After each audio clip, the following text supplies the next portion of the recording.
A palavra do Senhor Jesus Cristo, no livro de Colossenses, capítulo 2, versículo 9, está escrito: porque nele habita corporalmente toda a plenitude da divindade. O nome do Senhor nosso Deus é Yahvé, que no latim passou a ser chamado Jesus, e que depois transformamos para o português de Jesus. Então, o nome em hebraico do nosso Deus, Yahvé, em latim, Jesus, e em português ficou Jesus. Por que precisamos entender?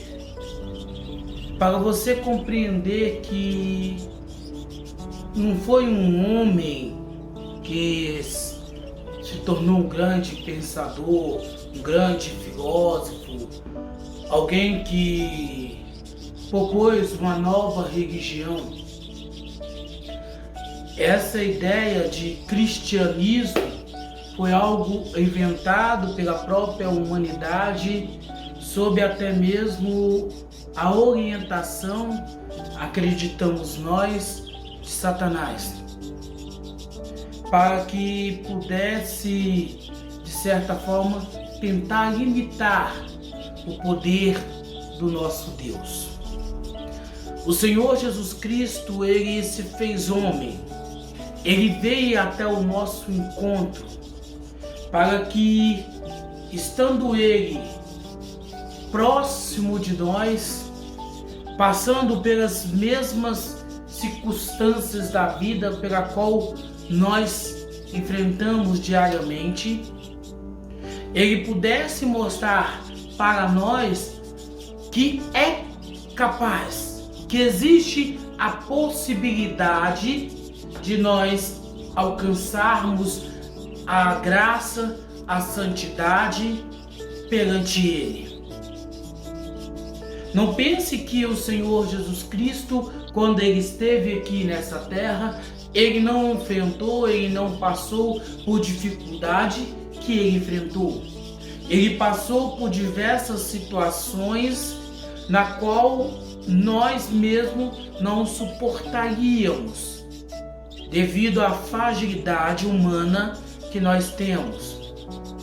Uma prova disso é que nós, sendo limitados espiritualmente, nós sendo frágil fisicamente, é que nós vivemos sempre em grupos, em comunidade. A primeira igreja, a igreja primitiva, eles não tinham construções em torno de si. Eles tinham os apóstolos que ministravam a palavra. Durante um certo período, eles permaneceram ali, os 12. E depois disso, cada um foi para um lado, foi seguir o seu manifesto, foi seguir o chamado do Senhor Jesus Cristo para a sua vida. Cada um foi para um lugar específico onde o Espírito Santo lhe mostrou que era preciso, que era necessário que eles fossem para pregar o Evangelho de Cristo Jesus. Feito isto, cada um seguindo aqui o seu chamado, seguindo aqui a orientação do Espírito Santo para a sua vida,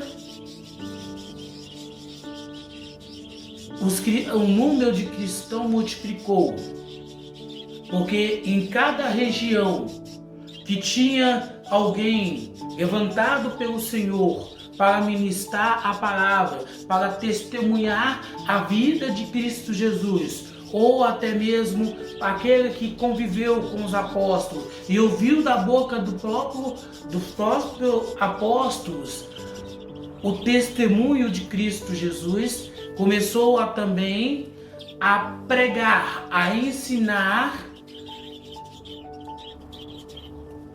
a filosofia de vida do nosso Senhor Jesus Cristo. Começou a educar as pessoas para que elas pudessem estar mais próximas, mais prontas, mais preparadas perante o Senhor Jesus Cristo. Feito isto, ok? Eles fazendo isso, o Senhor se manifestou de forma poderosa, fazendo com que pessoas como o discípulo Lucas, o doutor Lucas, o médico, que não conviveu, que não conheceu pessoalmente o Senhor Jesus Cristo, ele pudesse, através da vida do apóstolo Paulo, ver o manifesto, conhecer o Senhor Jesus Cristo. É por isso que o Senhor, corporalmente, ele se manifestou entre nós, mesmo tendo dentro de si toda divindade, na qual a gente, com humildade, com reconhecimento, temos como soberano, como Deus. Para o Islã é Alá.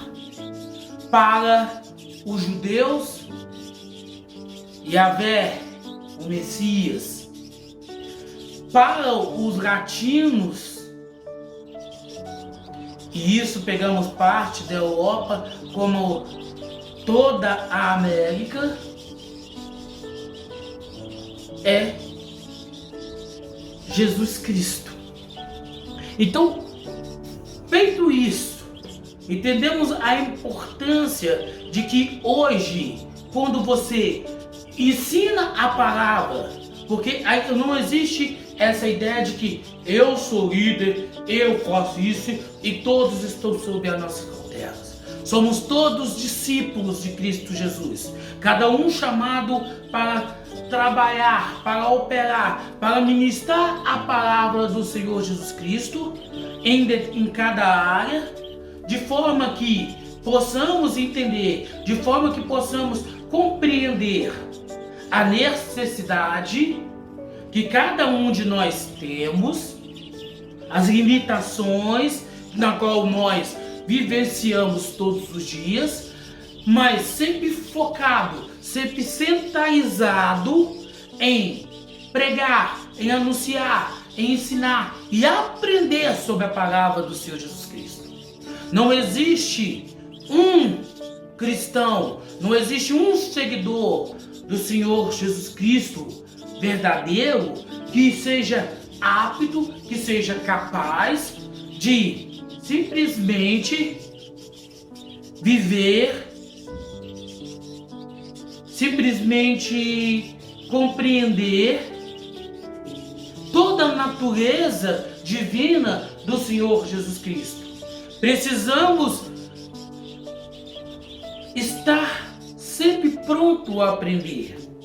Quando uma pessoa se coloca num pedestal e acha que ela já sabe o suficiente, que ela já tem todo o conhecimento, e isso não é só na questão religiosa, não, é até mesmo na questão profissional, pessoal. Quando a pessoa é soberba, que ela acha que ela é alguma coisa, que ela não precisa aprender nada, que ela já sabe tudo, essa pessoa está fardada ao fracasso. E quando a gente fala de um seguidor do Senhor Jesus Cristo, que já virou a própria soberba em pessoa, que acha que o que ele fala acaba sendo mais importante do que a palavra diz, essa pessoa está fardada ao fracasso. E o fracasso dessa pessoa acaba computando para ela a morte eterna, ou seja, a sua alma ser lançada no lago de fogo. Então, como seguidor do Senhor Jesus Cristo, nós estamos sempre aprendendo, nós estamos sempre em uma metamorfose, nós estamos sempre mudando dentro daquilo que o Espírito Santo nos revela na palavra. Nós somos senhores da razão, não temos um conhecimento total. Por mais que você tenha um bom estudo, que você tenha fazido a faculdade, que você tenha anos de ministério, você vai ser sempre um aprendiz. E quanto mais você já tem tempo ministerial, quanto mais tempo você tem estudando a palavra, ensinando a palavra, mais você precisa aprender.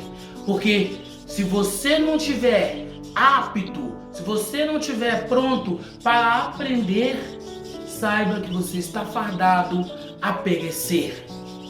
Por que que Satanás, que é um anjo querubins, um anjo de luz, ele acabou caindo? Porque ele achou que ele era alguém. Todo cristão que se acha ser alguém, ele está fardado a cair. Assim como Satanás, que era um anjo querubins. Aliás, ele não era um anjo não, perdão, ele era o anjo querubim. Ele era o mais importante do corpo celestial. E caiu. Agora imagine você, que não é ninguém. Imagine você que recebeu do Senhor Jesus Cristo a chance, a oportunidade de poder seguir, de poder andar, de poder caminhar ao lado do Senhor Jesus Cristo, pensando que é alguém, acreditando que você é uma pessoa importante. Daí você cria para você uma igreja, reúne um grupo de pessoas que abraça sua filosofia, e aí você começa a viver do que você chama da obra. Mas a pergunta que devemos fazer é o seguinte: qual obra? Porque se a obra é do Senhor, você não tem que arrecadar dinheiro. Se a obra é do Senhor, o Senhor há de manter, há de sustentar, sem a necessidade de você apelar e pedir contribuições financeiras através de dízimo, de oferta e de sacrifício. Porque sacrifício já não existe. Porque o sacrifício foi feito por Cristo Jesus na cruz do Calvário. E o Senhor Jesus Cristo nunca solicitou a ninguém que fizesse um sacrifício financeiro para que pudesse ajudar na obra ou como oferta de gratidão por algo que ele havia feito. Lógico que temos uma passagem da cura do leproso que ele diz, vai até o templo, se apresente ao sacerdote e dê a oferta pré-determinada por Moisés. Mas isso não serve para nós, porque hoje nós estamos debaixo da graça. A oferta imposto pelo profeta Moisés para quem era curado de lepra já não serve para nós, porque a lepra que carregamos hoje no nosso corpo é os pecados. E os nossos pecados foram lavados, foram tirados das nossas vidas, foram escorraçados de nós através do sangue de Cristo Jesus. Então, não tem essa de levar a oferta ao templo. Até mesmo porque o templo não existe mais. O templo do Senhor foi destruído pelo imperador Tito no ano 70 após Cristo e ainda não foi restaurado, porque os judeus vendeu parte do terreno para a religião islâmica, algo que até hoje eu não consigo entender. Como uma pessoa que acredita em Cristo, na qual eles chamam de Yahvé, eles chamam pelo nome real, verdadeiro, eu sou, vem de parte do terreno onde localizava-se o templo do Senhor. Talvez isso explique algumas das coisas que têm acontecido nos últimos meses ou até mesmo nos últimos anos com toda a comunidade de Israel, com toda a nação israelense. Então, quando o Senhor se manifestou fisicamente entre nós, Ele não escondeu a sua divindade, mas Ele se esvaziou da sua glória para passar por tudo, por todas as coisas, por todas as situações pela qual haveríamos nós de passar, haveríamos nós de enfrentar.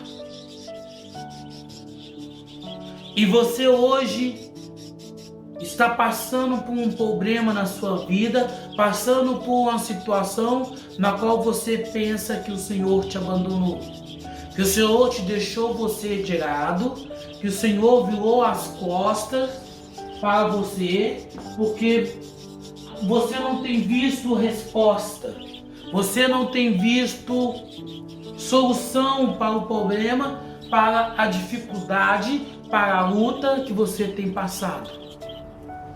Mas a questão é essa: qual é o grau de intimidade que você tem para com o Senhor Jesus Cristo? O seu relacionamento com o Senhor Jesus Cristo, como está? Qual foi a última vez que você entrou para o seu quarto, trancou a porta e ali conversou com o Senhor Jesus Cristo? Talvez na sua casa não tenha um quarto só para você, não tem uma porta que você possa trancar, mas eu tenho certeza que você tem um banheiro e você pode entrar e trancar a porta e ali você conversar de forma individual com o Senhor Jesus Cristo. Qual foi a última vez?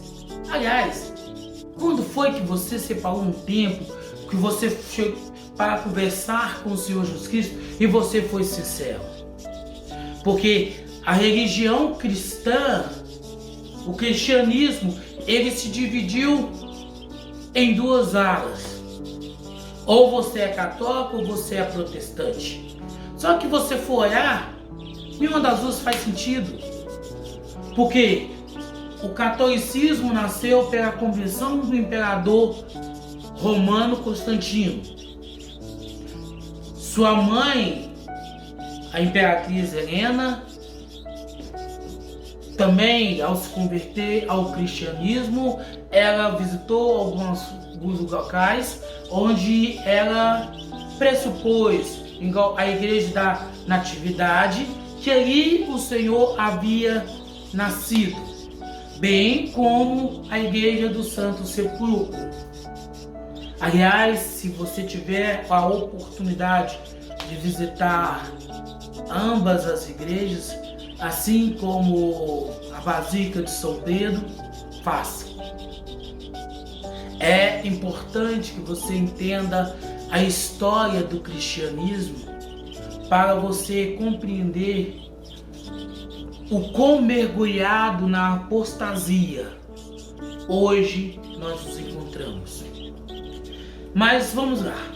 Aí o cristianismo nasceu, se o catolicismo nasceu da conversão do imperador romano. Mas alguns anos depois, 1500 e poucos anos depois, um padre, não concordando com indulgências, ou seja, você comprando a bênção, você comprando o perdão de Deus através da igreja, porque a igreja precisava acabar de construir a Basílica de São Pedro e começou a vender indulgências. Assim como hoje as igrejas protestantes, isso aqui é entre aspas, vendem a cura, vende a bênção através de campanha, através de corrente, de fogueira santa. Essas coisas assim. Mas vamos lá. Ele, não concordando, ele saiu. Foi excomungado pelo então Papa, que é o Leão X.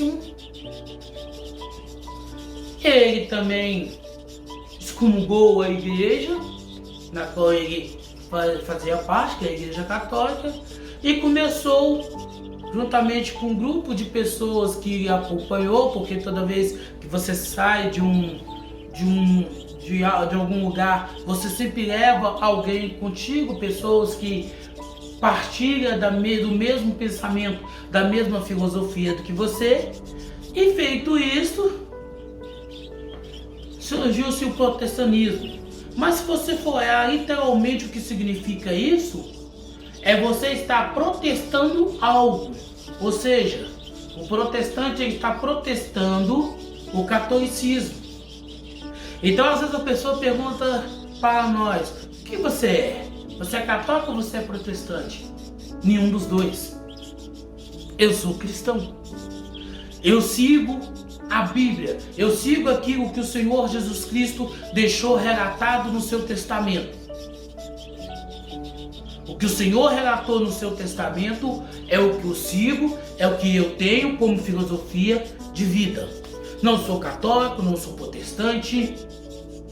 O termo evangélico, crente, foi algo criado depois. Eu não poderia dizer que eu sou evangélico porque eu não só sigo o evangelho, mas eu sigo também as orientações descritas nas cartas paulinas, nas cartas de Judas, na carta de João, na carta de Pedro.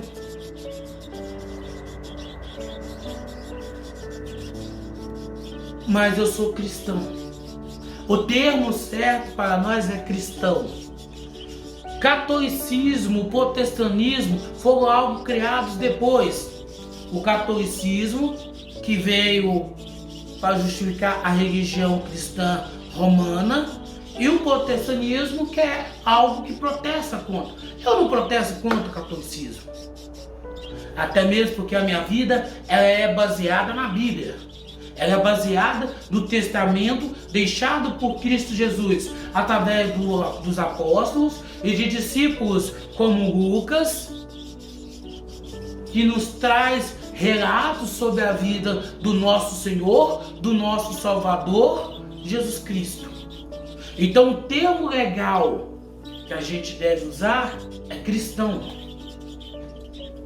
Então, se me perguntar, eu sou cristão, nada mais. Eu sigo ao Senhor Jesus Cristo de forma exclusiva.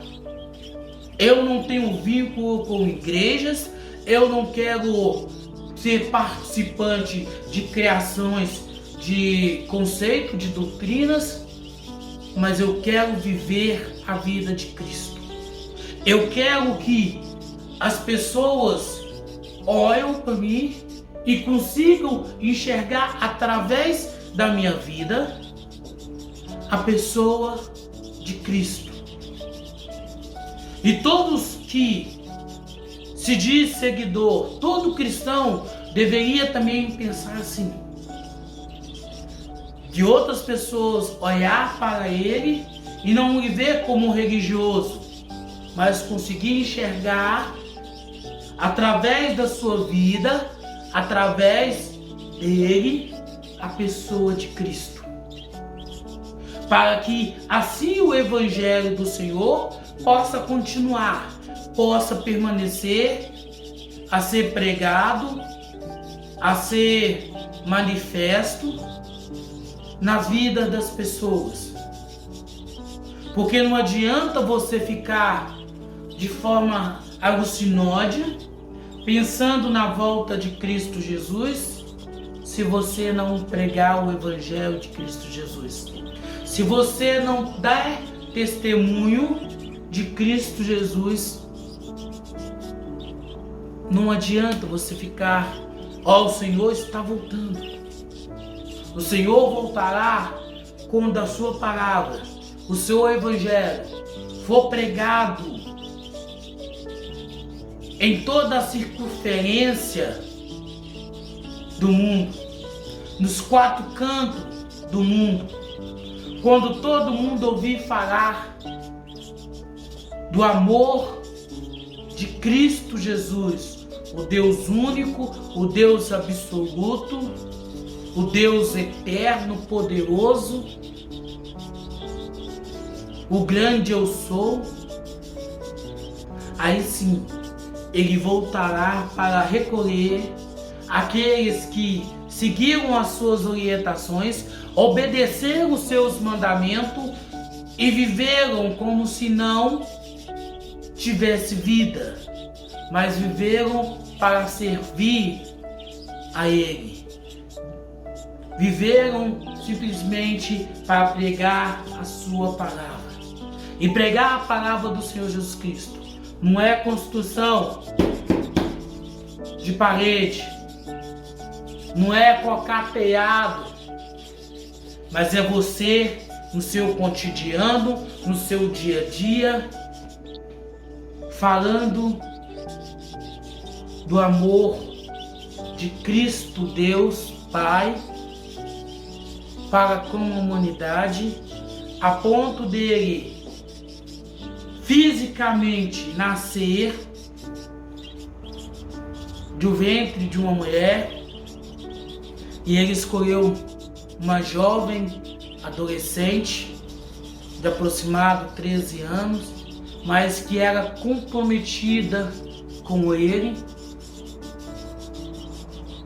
prometida a casamento a alguém da linhagem de Davi, para se cumprir a sua promessa. E assim ele nasceu da Virgem Maria, para que pudesse manifestar como um homem, passando pelas mesmas situações na qual enfrentamos diariamente, vivendo, tendo no seu corpo as transformações humanas, fisiológicas na qual passamos, mas com uma diferença. Diferença essa que faz dele a única pessoa já existente no mundo. Ele não pecou, ele não cometeu pecado, ele foi nasceu santo, viveu santo, morreu santo, ressuscitou como santo, e na glória ele vive em santidade, preparando para vir buscar aquele povo que, negando a si mesmo, negando o seu desejo, negando as suas próprias vontades, negando os seus próprios conceitos, volta-se para ele e agora o aguarda com a Bíblia na mão, anunciando o Evangelho, anunciando a necessidade de nos arrepender dos nossos pecados, para que, sendo nós batizados no seu sangue, batizados em seu nome, possamos receber o perdão e o dom celestial, o dom da vida. E assim podermos vivermos de maneira fidedigna aquilo que o Senhor quer, aquilo que o Senhor tem, aquilo que o Senhor prepara para nós. Feito isso, vivendo assim, entendemos que a nossa vida não tem sentido, não tem significado, não tem valor, pois o que importa para nós é somente a vida de Cristo. Você pode viver a sua vida toda defendendo o conceito religioso, seja o catolicismo, seja o protestantismo. Mas se você não viver como um cristão, alguém que defenda a palavra, alguém que abrace, que adote a Bíblia, você está fardado a perecer. Você está fardado a se perder, porque aquele que verdadeiramente não negar a sua própria natureza, não se esvaziar do seu eu, seguindo o exemplo do nosso Senhor, do nosso Salvador, do nosso Deus, Jesus Cristo, que esvaziou da sua glória e se fez homem para ser sacrifício vivo em nosso lugar. Então, se você não for capaz de se esvaziar do seu eu, esvaziar dos seus desejos, das suas vontades, dos seus sonhos, para que Cristo possa viver através de você, saiba, por mais longa data que você já tenha como um cristão, você está fardado a ser lançado ao lago de fogo. Porque você não entendeu que seguir ao Senhor Jesus Cristo, ser de fato um seguidor do caminho, ser de fato um cristão, significa negar-se a si mesmo, para que Cristo possa viver através das nossas vidas, através daquilo que nós mais queremos, daquilo que nós mais desejamos. Negar-se a si mesmo é reconhecer a divindade, é reconhecer o poder, a manifestação de Cristo. A palavra do Senhor Jesus Cristo, no livro de Filipenses, capítulo 2, versículo 6, está escrito que, sendo em forma de Deus, não teve por usurpação ser igual a Deus. Da mesma forma, devemos ser nós. E todos, sem exceção, temos sonhos, temos desejos,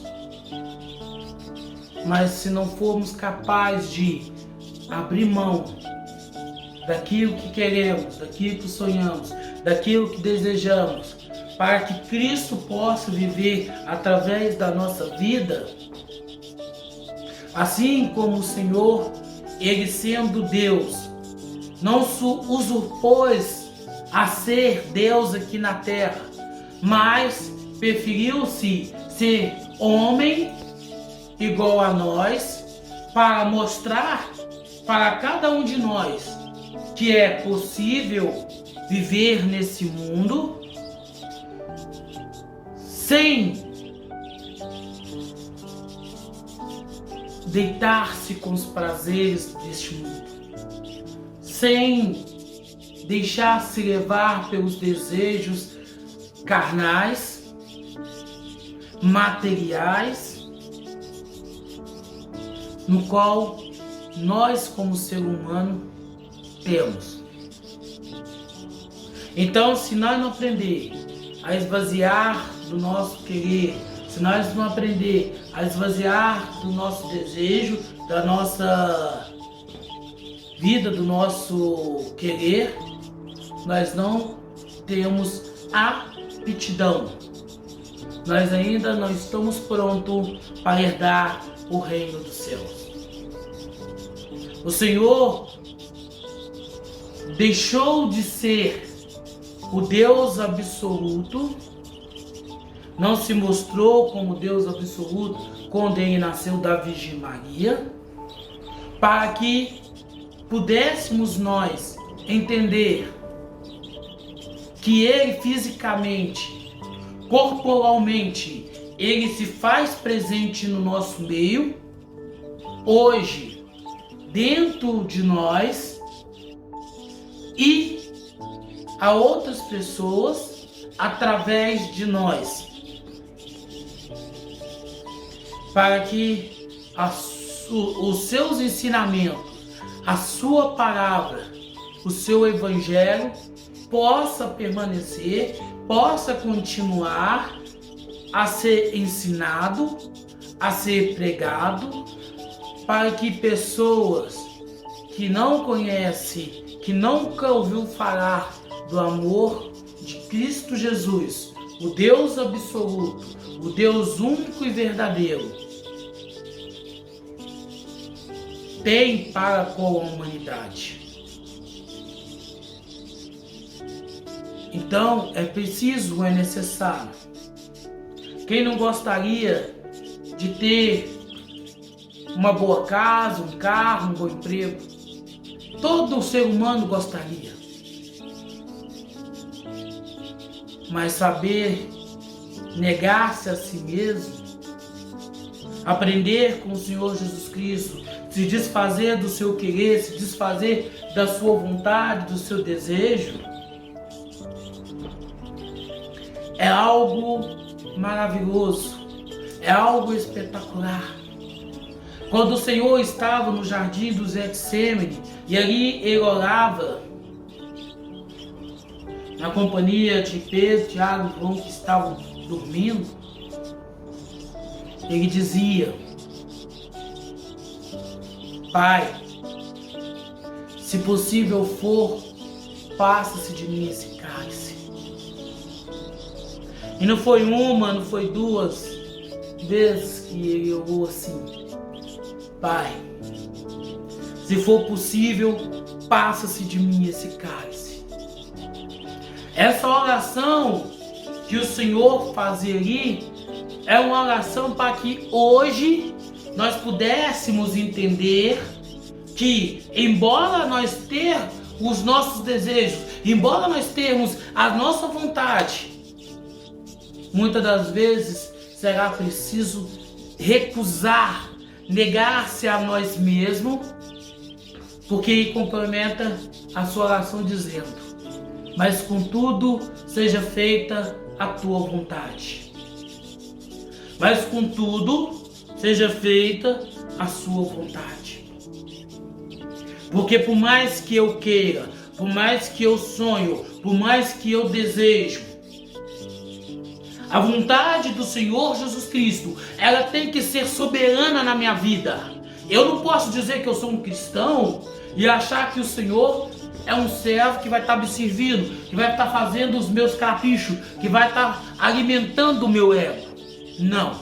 Se eu verdadeiramente sou cristão, eu tenho que negar a minha natureza, eu tenho que negar os meus desejos, eu tenho que recusar as minhas ansiedades para que o Senhor Jesus Cristo, ele possa ser soberano na minha vida. Mesmo eu querendo, mesmo eu desejando, mesmo eu sonhando em ter aquilo, eu já não penso assim, eu já não milito assim, porque o que eu penso, o que eu quero, o que eu desejo, está voltado em fazer, em agradar, de modo exclusivo ao meu Senhor, ao meu Salvador, ao meu Deus. E é isto que, como cristão, você tem que ter na sua cabeça. Só que a religião cristã, o que ela vai fazer com você? Se você é católico, vai dizer que você tem que seguir a orientação da igreja, porque a igreja está acima da Bíblia. Se você for um protestante, você vai sempre militar contra aquilo que a Igreja Católica ensina. Então, há uma necessidade, há um apelo de que nós, como seguidores do Senhor Jesus Cristo, precisamos sim, necessitamos aprender a verdade absoluta, aprender que a razão do nosso viver, a razão de estarmos aqui, é unicamente, é exclusivamente o Senhor Jesus Cristo. Então, quando o Senhor ora, Pai, se possível for, passe-me esse cálice, é para que quando você achar, quando você for num templo religioso, quando você for lá no templo de Salomão e ouvir falar sobre a fogueira santa, que você tem que pegar tudo e colocar no altar, você possa entender que, por mais que você queira ser um empresário de sucesso, você quer ser um empreendedor talentoso, por mais que você queira ter sua casa, você queira ter seu carro, você tem que entender uma coisa, que a vontade, o desejo do Senhor Jesus Cristo, Ele é soberano na sua vida, se verdadeiramente você for um cristão. Certa vez o Senhor, vendo o paralítico, perguntou para ele, aliás, não foi nem um paralítico, perdão, foi o cego. O Senhor virou para o cego e falou para ele, pô, o que tu queres? O cara podia ter pedido dinheiro. Eu quero ser o Elon Musk. Eu quero ser o Bill Gates. Eu quero ser o Arnold. Eu quero ser o homem mais rico da história. Rockefeller. Não, Senhor. Eu quero ver.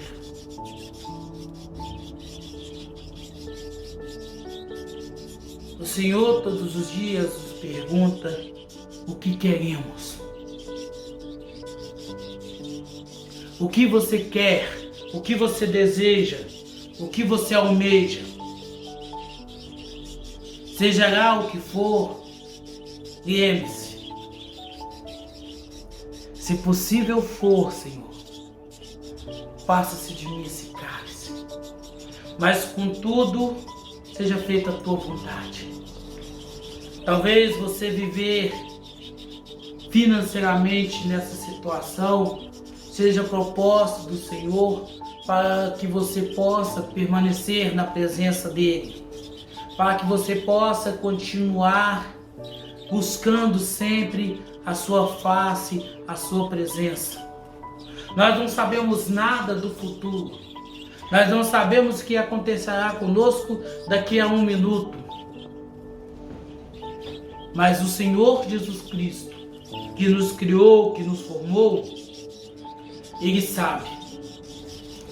E por saber, muitas das vezes, Ele não vai nos dar, porque sabe que se formos curados da nossa enfermidade, se formos agraciados com riqueza, isso poderá fazer com que nós afastamos da sua presença. Com exceção do R.S. Soares, do Edir Macedo, do próprio Clodomiro Santiago, mas vamos pegar aqui o Silas Malafaia como exemplo. Dá um Google nas pregações antigas, nos anos 80, nos anos 90, do Silas Malafaia. Veja o que ele pregava, veja o que ele ensinava, veja o que ele era contra. Depois você faz um comparativo com ele hoje pregando. Você vai ver o que ele falava no passado, hoje ele prega. O que ele era contra, hoje ele é a favor. Até a maneira dele falar, até a maneira dele disciplinar é totalmente diferente. Por quê? O dinheiro transforma as pessoas. Assim como o caráter do ser humano só pode ser transformado, só pode ser mudado se ele se converter verdadeiramente ao Senhor Jesus Cristo, se ele tiver um encontro com o Senhor Jesus Cristo. Da mesma maneira é o dinheiro para transformar o homem.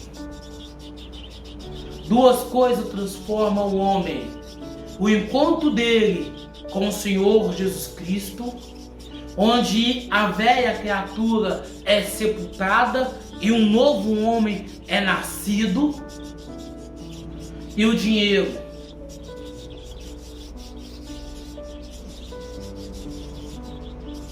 Observa essas pessoas que estão em lideranças, que estão na frente de igreja.